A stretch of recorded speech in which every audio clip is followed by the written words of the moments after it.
Mesdames et messieurs, bonjour. Merci de préférer Fiable Info pour vous informer et bienvenue dans la revue des titres de ce jour. On démarre avec le quotidien L'Indépendant qui titre à sa une Justice, libération conditionnelle, liste des 124 prisonniers graciés par Patrice Talon. Compact régional Bénin-Niger, premier acquis pour une mission gouvernementale à Washington. Wilfried Rungweji à propos du projet cantine scolaire. Les cantines scolaires seront ouvertes dès le premier jour de la rentrée, a-t-il affirmé.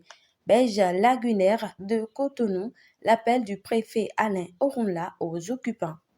Le matinal qui nous apprend au sujet d'une tournée dans les 24 circonscriptions électorales, le BR bat le rappel des troupes, Biotchané au contact des militants à la base. Brigade économique et financière, aucune plainte contre Atropo. Mouvance présidentielle afin de la collaboration entre l'UDBN et le BR. Le chasseur info qui nous informe à propos de l'an 2 du forum Café psychologique, des réflexions sur les défis du Bénin d'aujourd'hui et de demain. Crise face aux mesures sociales au Bénin, la CSA Bénin projette dénoncer le mutisme du gouvernement à lire à la page 2 de ce quotidien. Présidence de l'UPBM, mandature 2019-2022, Zakat Latomji dresse le bilan de 3 ans d'exercice. Enseignement maternel, primaire et secondaire, l'appel pour la section des directeurs départementaux clôturé demain.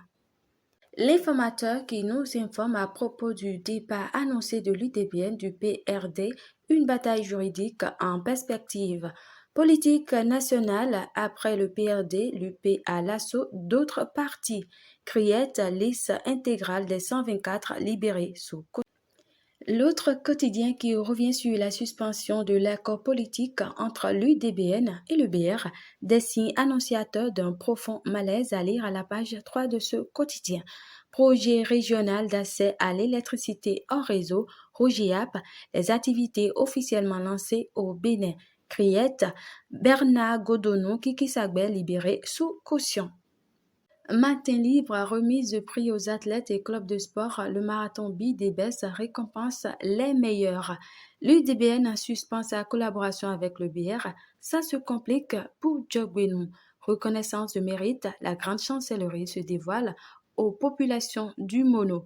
Cherté de la ville, la CSA Bénin annonce une conférence publique à propos de sa sanction par la Fédération de basketball. C'était de l'acharnement, dénonce Constance Mayfond. Et ce sera tout pour ce numéro. Merci de vous abonner à notre chaîne YouTube, de liker, de commenter et de partager. Et bonne journée à vous.